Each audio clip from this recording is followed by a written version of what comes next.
Accident ತಪ್ಪಿಸೋದಕ್ಕೆ ಹೋಗಿ BMTC bus driver sudden ಆಗಿ break ಹಾಕಿದ್ದಾರೆ.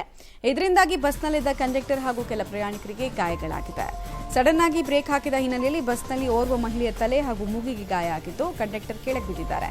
ಬಿಎಂಟಿಸಿಯ ಎಲೆಕ್ಟ್ರಿಕ್ ಬಸ್ನಲ್ಲಿ ನಿನ್ನೆ ನಡೆದಂತಹ ಘಟನೆ ಇದು. ಟಿಪ್ಪೋ ನಂಬರ್ 22 ಪೀಣ್ಯಕ್ಕೆ ಸೇರಿದ ಬಸ್ ಇದಾಗಿದ್ದು ಬಿಎಂಟಿಸಿ ಬಸ್ ಒಳಭಾಗದ ಸಿಸಿಟಿವಿ ಫುಟೇಜ್ ಪಬ್ಲಿಕ್ ಟಿವಿಗೆ ಲಭ್ಯ ಆಗಿದೆ. ಆ ಫೋರ್ಸ್ ಅನ್ನು ನೀವು ಗಮನಿಸ್ತಾ ಇದ್ದೀರಾ.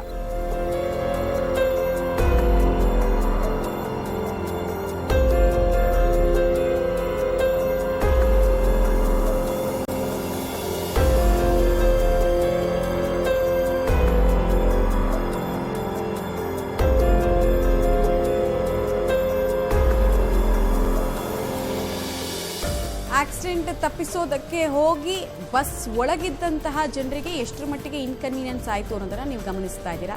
ಸಡನ್ ಆಗಿ ಬ್ರೇಕ್ ಹಾಕಿದ್ರು. ಸೊ ಬಾಡಿ ಬ್ಯಾಲೆನ್ಸ್ ಬಹುತೇಕರಿಗೆ ತಪ್ಪಿದೆ. ಕೆಲವರು ಕೆಳಗೆ ಬಿದ್ದಿದ್ದಾರೆ. ಬಿದ್ದ ಪರಿಣಾಮ ಗಾಯಗಳು ಕೂಡ ಆಗಿದೆ. ಇದು ಕೆಲ ಕಾಲ ಆತಂಕದ ವಾತಾವರಣಕ್ಕೂ ಕೂಡ ಕಾರಣ ಆಯಿತು. ಇನ್ಫ್ಯಾಕ್ಟ್ ಬಸ್ನ ಕಂಡಕ್ಟರೇ ಅಲ್ಲಿ ಬಿದ್ದಿರುವಂತಹ ದೃಶ್ಯ ಕೂಡ ಸೆರೆಯಾಗಿದೆ.